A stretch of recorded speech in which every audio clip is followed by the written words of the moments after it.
வணக்கம். இந்த உலகில் அரிதான 3 விடயங்கள் பற்றி விவேக சூடாமணி என்ற நூலில் குறிப்பிடப்பட்டிருப்பதை பார்ப்போம். துர்லபம் திரயமேவைதத் தேவானுக்கிரக ஹேதுகம் மனுஷ்யத்வம் முமுக்ஷுத்வம் மகாபுருஷ சம்ஸ்ரயः. அதாவது துர்லபம் என்றால் அரிது, திரயம் ஏவைதத் என்றால் இந்த 3 விடயங்கள் அரிதாக இருக்கின்றது. அவை மனுஷத்துவம் மானுட பிறப்பெடுப்பது என்பது, முமுக்ஷுத்துவம் உண்மையை உணர வேண்டும் என்ற ஒரு விருப்பம் அம்முள் எழுவது, அடுத்ததாக மகாபுருஷ சம்ஸ்ரயः மகான்கள் குருமார்களுடைய தொடர்பு நமது வாழ்க்கையில் வருவது என்பது. முதலாவது மானுட பிறப்பெடுப்பது என்பது உலகில் உள்ள 84 லட்சம் யோனிகளிலும் தலை சிறந்த படைப்பாக மானுட பிறப்பு கருதப்படுகின்றது.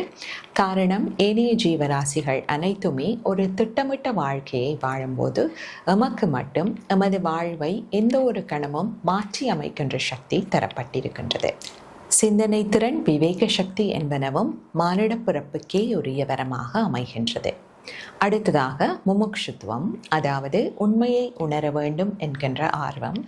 இங்கு உண்மை என்பது வாழ்க்கை பற்றிய உண்மை தன்மைகளை உணர வேண்டும் என்கின்ற துடிப்பு, ஆர்வம் அம்முள் ஏற்படுவது. இறுதியாக மகாபுருஷ சம்ஸ்ரயः, அதாவது மகான்கள் குருமார்களுடைய தொடர்பு நமது வாழ்க்கையில் ஏற்படுவது என்பது. இது வாழ்க்கை பற்றிய முழுமையான கண்ணோட்டத்தை எமக்கு தந்து ஒவ்வொரு காலகட்டங்களிலும் தர்மத்தை அனுசரித்து சரியான முறையில் வாழ வழிவகுக்கின்றது. நன்றி.